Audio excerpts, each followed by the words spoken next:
U.S. Secretary of State Antony Blinken arrived in Turkey this morning for another high-stakes Middle East tour to try to keep the Israel-Hamas war from spreading. Attacks outside the Gaza war zone are growing. Israeli military traded fire with militias in Lebanon today after Hezbollah claimed responsibility for a barrage of missiles fired at an Israeli military base in northern Israel.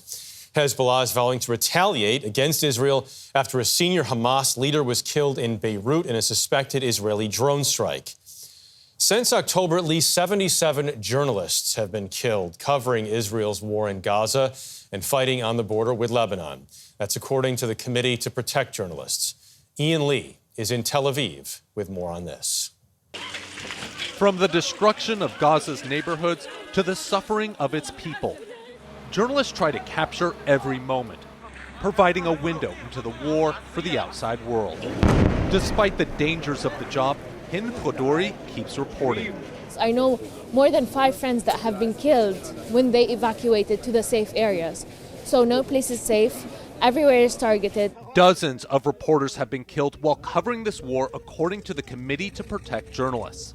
This is the most dangerous environment and the most deadly we haven't seen on record since we started counting journalists killing in 1992. One particular worrying pattern, deadly pattern that we saw, that journalists have been killed after receiving threats by the IDF. It's one of the things we asked that be independently investigated. The IDF tells CBS News it has never and will never deliberately target journalists, given the ongoing exchanges of fire. Remaining in an active combat zone has inherent risks. Sami Abu Salam trains journalists in Gaza to be safe in combat zones, but he says the 4 previous wars couldn't prepare him or his students. Our friends have been killed while they were in helmets and flak jackets. Even the principles which I teach, now they are useless. These journalists are local. They have lives in Gaza and families. The body of Sammy's uncle is in a nearby tent. I'm divided to bury him, or to cover the news, or to take my kids to a safe place. I'm trying to call my kids to check whether if they are fine, if they are okay or not.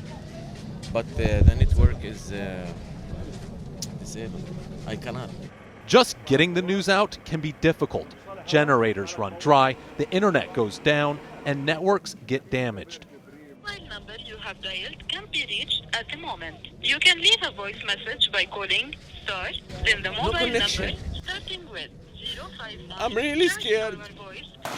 In previous wars, the international media descended on Gaza. I was there in 2014.